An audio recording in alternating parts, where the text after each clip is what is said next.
Alright, welcome back again to our labs here at DecryptedTech. Today we have Cooler Master CMStorm Sentinel Advanced 2. This is their replacement for the original Advanced mouse, which we covered and that many people liked. It actually was a very good mouse, but they've also done some improvements to it, and it's time for a new generation. As you've seen in our coverage of some of CMStorm's new gear, we've had the Quickfire Rapid as well as the Quickfire Pro.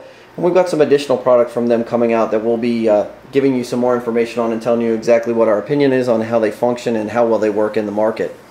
Alright, let's take a look at the outside of the box. The first thing you're going to see is that they have actually replaced the sensor on this. Before, the sensor was good. Now we've got a 8200 DPI sensor with a 1.5 millimeter liftoff differential. That means that for this mouse to not detect that it's connected to a surface and that it needs to actually start moving the mouse, you only have to lift it 1.5 millimeters above the surface that it's on. This is going to be great if you have those long sweeping mouse movements and you need to pick it up to continue that movement as you're spinning around or as you're kind of doing that strafing around different people. We've had that problem before where even though we've lifted up the mouse and we've gone to put it back down on the mouse pad, that mouse still thinks it needs to track, and we end up pointing it entirely to the entirely different direction. Right, we'll flip open the box here and we'll take a look inside. Of course, you have some information on the inside. It's a nice looking box layout. Shows you the sensor, has different directions. We'll talk to you about the different lighting that we've got, the AMOLED LEDs, the different buttons that you can set up on this mouse that are just going to give you a lot more flexibility than what you would have on many of the traditional mice that are out there. So taking a look, you get a really nice look at what the mouse looks like. It looks a lot like the original Advanced. There's kind of some differences that we can tell visually, but for the most part it looks almost identical to what the original Advanced, which kind of makes us a little bit worried. I don't know if any of you are familiar with this, but originally the Advanced, this metal piece here, the paint on it, the surface would actually start to come off after a while, and it was because of the sweat and the chemicals that is in the sweat from the palm of your hand. So with extended use that would start to peel off, and actually wasn't the prettiest looking thing because the metal underneath would actually begin to rust. Let's flip this over to the back. You have, again, you have some specifications. This is designed for right-hand mouse users, sorry lefties. You have the Avago ADNS 9800 laser sensor that gives you the 200 to 8200 DPI tracking resolution. You're going to be able to adjust that in 200 DPI steps. You have the 1.5 millimeter liftoff distance. You know, it's really got a nice setup here. You have 125 megahertz to 1000 hertz USB, or excuse me, 125 hertz to 1000 hertz USB polling rate, and you can fine tune that as well. So far on the surface of this, it looks like it's going to be a great mouse. So let's get it out of the box, see exactly what you get inside of it, and then we'll plug it in and show you some of the features. Okay, so we've got everything out of the box now. We're just going to take a look at the individual components. One of the first things we notice is that there's no longer a driver's disc that's in here. You get a warranty card that's going to tell you the warranty information about this product. And then you get a little leaflet here that tells you where to go to actually download the drivers. So that's a little bit different than giving you a driver's disc and, of course, you know, it being outdated. This way you're forced to go and kind of get the latest drivers. Of course, we have the CMStorm Sentinel Advanced. And taking a look at it, you'll notice that we have it's very similar to the original design. You have these long, mouse buttons here. They have a very smooth feel to them. You also have a nice scroll button that's got, also has a nice feel to it. And you can feel the X, Y, and Z range on it, as well as the individual clicks for scrolling. Down here at the bottom, you have your profile button. This button is actually going to let you switch between the different profiles that are available, built in, as well as the ones that you customize. And then you have your DPI adjust buttons, so you can increase this. The step for this is down to a minimum of 200 DPI per click. Underneath this grill here that you see is going to be another LED. It's going to light up. You have several different colors, which we'll show you here in just a minute once we get everything plugged in. And then you also have an OLED screen here that's right in the center. This is going to show you the DPI, the profile that you're on, and you can also put a customized logo in there.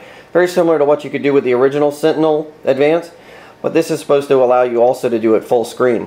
You have some additional buttons here on the side where your thumb would sit. So as you can see here, as your thumb would sit on this, you have these two buttons that you can press, and then it just sits comfortably in your hand. Looking at the bottom, again, Cooler Master has done a really great job of making sure that you have long Teflon coated pads here, And they did actually include some additional pads, which I'll show you in just a minute, so you can actually replace these once they start to get worn down. You have your laser in the center, which is nice. You also have some additional LEDs that are right up here in the front, and we'll show you those. And they have different modes. They can breathe, they can be on constantly, they can be off, and you can also have one that's called a fire mode, which is every time you click the button, these will flash. Underneath this panel here, you have several different weights. Each one of these is 4.5 grams. So that's going to give you a total weight of about 22.5 grams. And it's just going to let you kind of change the weight of the mouse to your fit. I wish there were a couple of additional ones in here, because even though this has a nice weighty feel to it, I just feel like it needs a little bit more, at least for my style of gaming.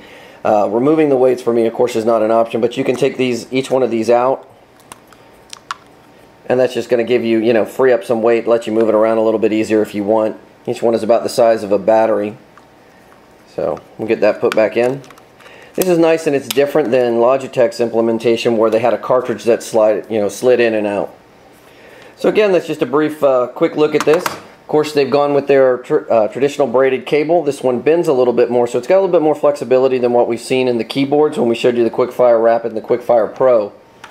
The end of the USB cable is also gold, so we're actually gold plated. So it's going to give you a little bit, better connectivity, sort of, at least in theory. But considering most USB ports are not gold, it's not going to make that much of a difference. It's kind of like throwing a high-performance engine and giving it a limited transmission. So this is still going to give you somewhat of a better feel to it, but it's not going to do that much for you. Fortunately, the mouse does have a up to a 1,000 megahertz polling rate, which is going to be a huge improvement and allow that information just to transfer back and forth much quicker. So that wraps up everything that's in the box. We're going to go ahead and get this plugged in and show you what the lights look like once you scroll through these profiles. And then, of course, in our full write-up, we'll have more details and some images of the software and how to change profiles and set up some macros and automatic settings. Okay, so we've got everything plugged in, and we're going to take a look at what we've got here. You can see when you first plug it in, you're going to have that red look to it.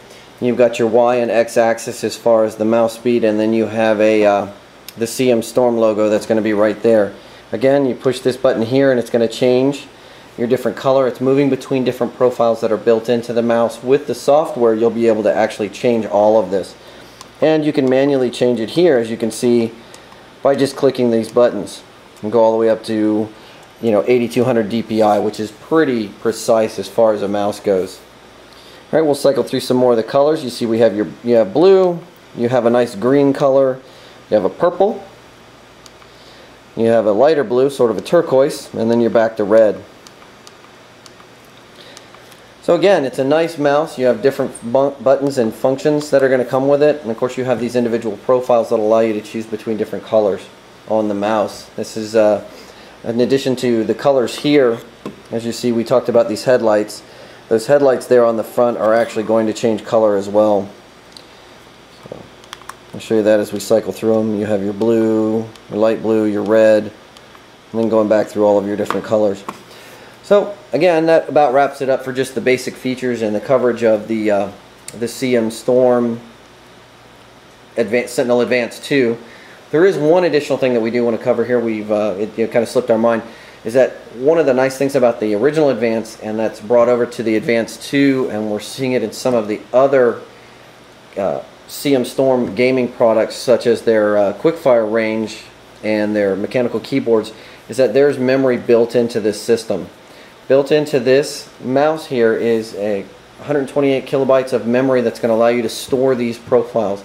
That means that once you've created these profiles, you do not have to bring that software with you. You can store them inside the mouse in the onboard memory, and you can take that anywhere you want to go. All you have to do is plug the mouse in, and you can move through the profiles using this button here, and each one of those profiles is going to be stored inside this mouse without the need to install that software on every single system you want to use this mouse on. So that's a great feature. It's very nice in case you want to bring this with you, maybe to use at somebody else's house, or you want to move it between different systems as your primary gaming mouse. Well, that covers everything we have for the CMStorm Sentinel Advanced 2. As always, please, if you like this video, click on the like button. Be sure to share it with your friends and subscribe to our channel so you can stay up to date with the news and reviews we have for you.